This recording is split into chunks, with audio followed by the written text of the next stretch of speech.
The first sign that something was wrong wasn't a sound.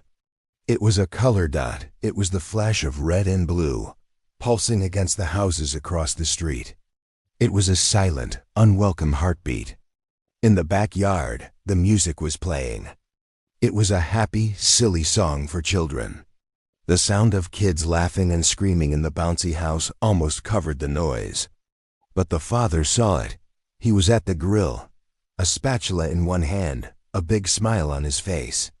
It was his son's 7th birthday.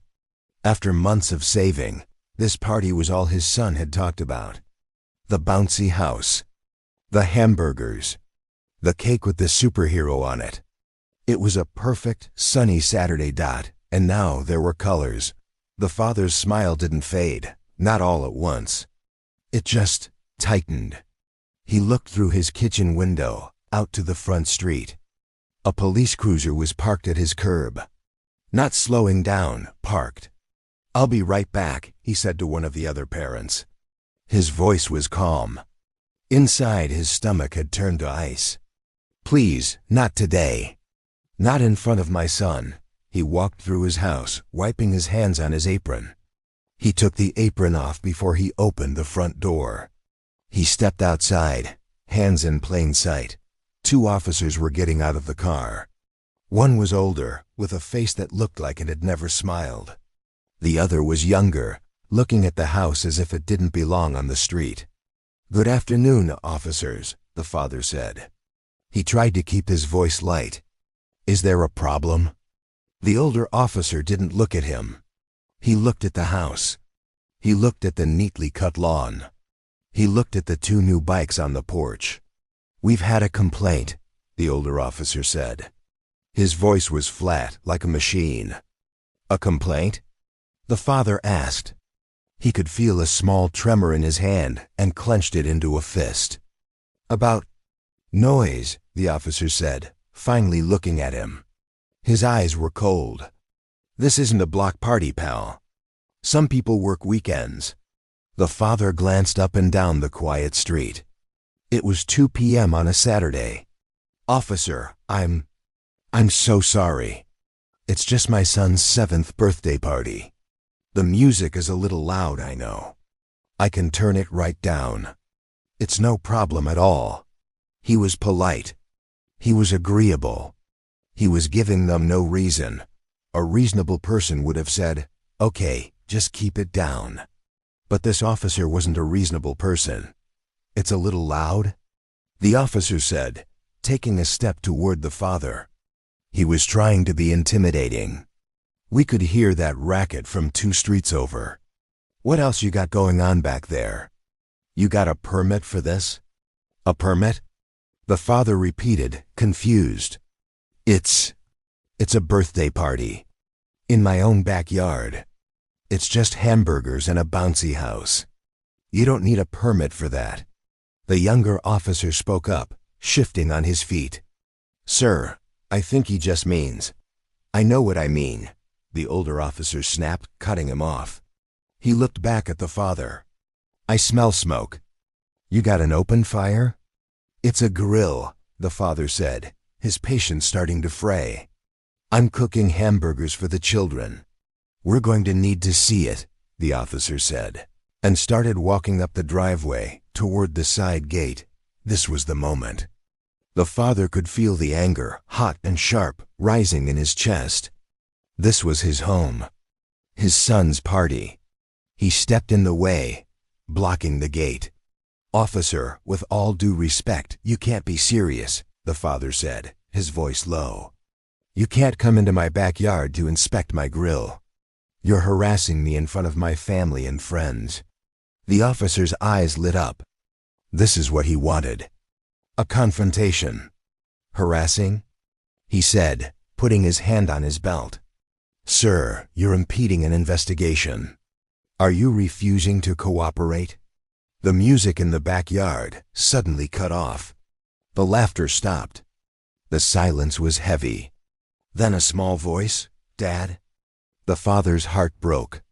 His son was standing at the side gate, his superhero cape hanging lopsided. His face, which had been bright with joy, was now pale with confusion and fear. The father's anger vanished, replaced by a deep, protective calm. He had to end this, now. He looked at his son and forced a small, reassuring smile. "It's okay, buddy. Go back to the party." The officers were just leaving. He turned back to the older cop. His eyes were no longer pleading. They were hard. "We are done here," the father said. It wasn't a request. The officer laughed, a short, ugly sound. "Oh, we're done? I don't think so." He shoved the gate. It flew open, hitting the side of the house with a loud bang. The officer strode into the backyard. The party was frozen. 10 children stood silent by the bouncy house. 4 other parents were gathered by the patio table, their faces a mix of shock and fear. The officer walked into the middle of the yard, his boots on the green grass.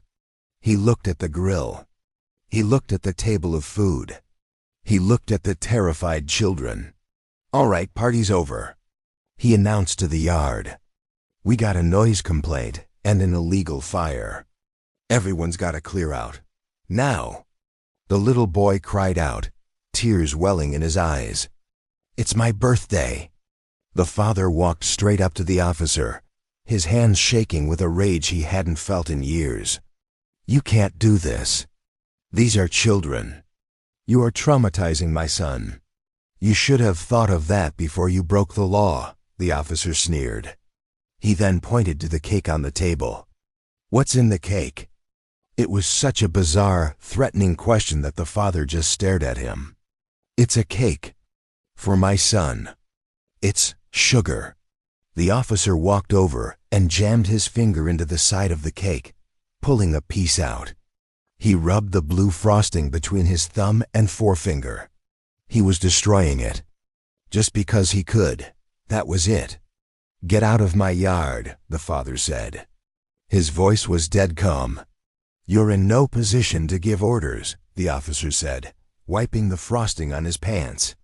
"In fact, I think we're going to shut this whole thing down." The father just looked at him. He looked at his son, who was now openly sobbing. He looked at his friends, who were being stared down by the younger officer. He had tried to be polite. He had tried to de-escalate. He had done everything right. And they had chosen to do this. "You're right," the father said. He turned to his friends. "Everyone, I am so sorry. You need to go, please, just go." His friends, seeing the look in his eye, began to gather their children. They were angry, but they were more scared. The officers stood there like conquerors as the party fell apart. Within 5 minutes, the yard was empty. All that was left was the father, his crying son, and the 2 officers. The half-eaten cake sat on the table. The bouncy house was slowly deflating. The older officer smiled, a look of pure, smug victory. "See? Was that so hard? Now we're going to write you a citation for the noise." "Okay," the father said. He picked up his son and held him. "It's okay," he whispered to the boy. "It's okay. Daddy's going to fix this." He looked at the officer. "Before you write that, I need to make a phone call. Is that okay with you?" The officer shrugged. "Call whoever you want, pal. A lawyer? Go ahead. It won't help." "Oh, I'm not calling a lawyer," the father said. He pulled his cell phone from his pocket with his free hand. He went to his contacts. He scrolled past Mom and Home. He stopped on a single name. He looked the officer dead in the eyes as he pressed the call button. The officer was still smirking. The younger one just looked at the ground. The phone was answered on the first ring. "Chief?" The father said into the phone, his voice suddenly hard as steel. "Sorry to bother you at home. I'm at my house. I've got a situation with 2 of your men. They just shut down my son's 7th birthday party." The older officer's smirk didn't just fade. It fell off his face. His skin went from tan to a sick, pale gray. "Yes, sir, they're right here," the father continued. "Their names? I'm not sure. But the car number is 34 David." The younger officer's head snapped up, his eyes wide with panic. He looked at his partner. The older officer was frozen, his hand still on his citation pad. The father listened for a moment. "Yes, sir. I understand." He held the phone out to the older officer. "He wants to talk to you."